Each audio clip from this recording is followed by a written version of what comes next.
For the Russian Federation, events are now unfolding at breathtaking speed, because at the very moment when Russia's economy is under mounting pressure, when sanctions are biting and deeper and structural weaknesses are becoming harder to conceal, some of the Kremlin's most important defense enterprises are suddenly going up in flames. And this is not a coincidence, because Ukraine has elevated its strategic air campaign to an entirely new level, because Kyiv is no longer merely reacting to Russian missiles and drone strikes, instead it is systematically going after the very heart of Russia's military-industrial complex. And at the center of this new phase stands a weapon that many had already written off, the long-promised Flamingo cruise missile. But the question is now, has Ukraine finally achieved a breakthrough in the strategic air war, and are we witnessing the beginning of a campaign that could fundamentally change the outcome of the war on Ukraine? That's exactly what we're going to talk about today.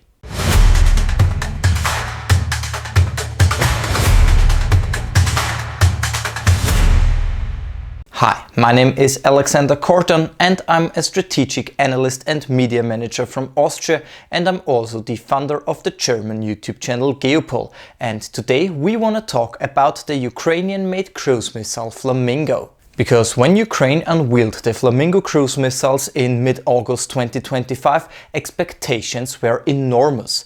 Because Kyiv presented a domestically developed system with a reported range of roughly 3,000 kilometers and a warhead weighing around 1,150 kilograms. So if those specifications were accurate, Flamingo would be capable of striking virtually any high valuable target across the Russian Federation. And so many analysts, including myself, described the Flamingo as a potential game changer. But there was always one crucial condition. Ukraine needed to produce it in sufficient numbers, because a long-range subsonic cruise missile can be intercepted, it can be shot down, and its effectiveness depends not just on quality but on quantity as well. So saturation of the Russian air defense is the key here. And yet, after the initial announcement, Flamingo seemed to disappear, because throughout the autumn of 2025 and the winter of 2025 there were only isolated reports of its use, no large-scale coordinated air campaign materialized, and some Western observers began to question whether the missile had been oversold. And some Western newspaper even ran the headline asking whether the much-hyped Ukrainian cruise missile might be a total flop. But as dramatic as those headlines sounded, there were logical explanations for Flamingo's apparent absence. And first, there were technical challenges, because reports suggested that early versions of the missile struggled with guidance and accuracy, and some indications pointed to flight profiles that were too high, making the missile easier to detect and intercept by Russia's air defense systems. Because a subsonic cruise missile flying at suboptimal altitude becomes vulnerable especially against layered air defense networks. But secondly, and perhaps even more crucially, Ukraine simply did not have enough of them, and the Ukrainian President Volodymyr Zelensky later acknowledged that one of the major production lines for Flamingos had been destroyed in a Russian cruise missile attack. So we see the combination of technical issues and extremely limited production meant that using the Flamingo in small numbers made little military sense. Because if you launch only 3 or 4 cruise missiles at a time and Russia intercepts most of them, the strategic impact is not really visible.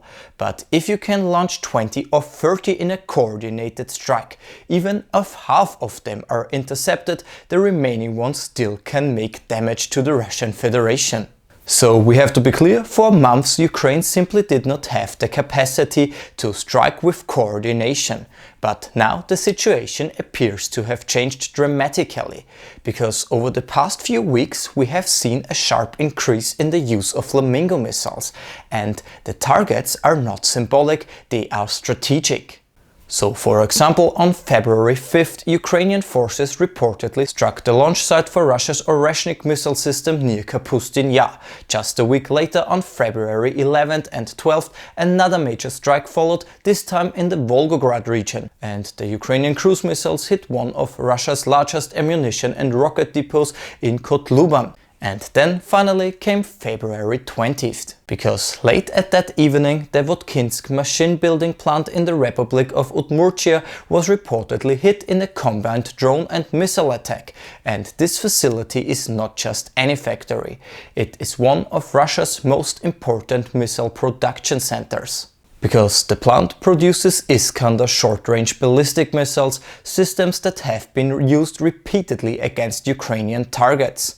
It is also involved in the production of intercontinental ballistic missiles, and there is speculation that elements of the newer Oreshnik system may be manufactured there as well. But what makes this strike particularly remarkable is geography, because the Votkinsk plant lies approximately 1,400 kilometers from the Ukrainian border. That is deep inside Russian territory, and yet footage circulating from Russia appears to show direct impacts on the facility. And also Russian military bloggers reacted to visible alarm. Commentators on Telegram channels questioned how Ukrainian weapons could travel such distances and bypassing multiple layers of air defense. They called for serious analysis of where the air defense system had failed and how such penetrations could be prevented in the future. And all of that suggests that the Flamingo is no longer a marginal system used sporadically. It appears to be at the core of a coordinated strategic campaign. Because in the past we saw perhaps one major long-range strike every few weeks. Now, within the span of 2 weeks, there have been multiple significant operations targeting high-value military industrial sites. And that tempo matters. Because if this trend continues, it could have far-reaching consequences. Because the air war in Ukraine has always been asymmetrical. Russia launched hundreds of drones and dozens of missiles at Ukrainian cities and infrastructure on a regular basis. And even the best air defense systems in the world can be saturated. And we have to be clear, Ukraine does not have unlimited interceptor missiles. And if Kyiv wants to make its own skies safer, it cannot rely solely on intercepting incoming threats. It must reduce Russia's ability to launch them in the first place. And this means targeting missile depots, launch facilities and production plants and supply chains. And exactly this is where the Flamingo cruise missile changes the equation. Because with a range of up to 3,000 kilometers, Ukraine can theoretically reach almost any critical weapons factory within the Russian Federation, and with a warhead exceeding a ton, it can inflict serious structural damage. And when combined with long-range drones and other strike systems, it becomes part of a broader strategy, systematically degrading Russia's offensive capabilities. And we are already seeing evidence of this layered approach, because on the same day as the Votkinsk strike, Ukrainian long-range drones were reportedly sighted over the Republic of Tatarstan, heading toward the Shahed drone production facility in Yelabuga. Interestingly, these Ukrainian drones reportedly resemble Iranian-designed Shahed drones in appearance, but this time they were flying in the opposite direction. Damage assessments from Yelabuga are still unclear, but the pattern is unmistakable. Ukraine is expanding its strategic air campaign step by step. Because first in August 2025 we saw systematic strikes against Russia's oil infrastructure.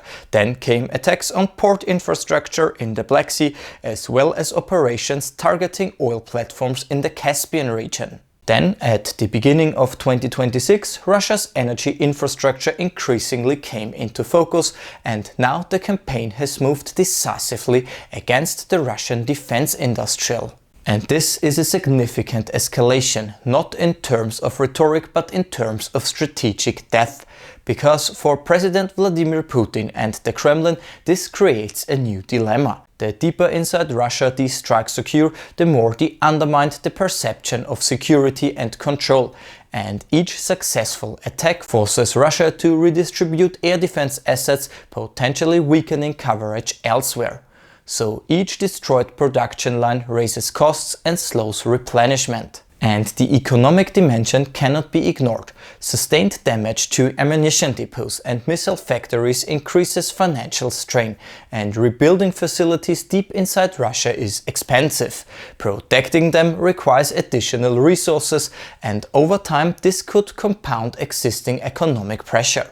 But of course we must remain a bit cautious, because a few successful strikes do not automatically mean that Ukraine has won the air war, and Russia still possesses vast missile and drone arsenals.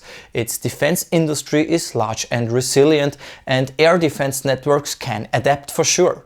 But on the other hand, something fundamental has shifted in the last 24 hours. Because the Flamingo cruise missile is no longer an overhyped prototype, it is operational. It is being used in multiple coordinated strikes, and it is reaching targets that many assumed were out of Ukraine's reach. And if Kyiv can sustain production at meaningful scale, maintain technical reliability and integrate the Flamingo into a broader multi-layered strike doctrine, then we may indeed be witnessing the beginning of a new phase of the strategic air war. A phase in which Ukraine does not just endure Russian bombardment, but actively dismantles the infrastructure that makes it possible. And all that brings us to the crucial question for today.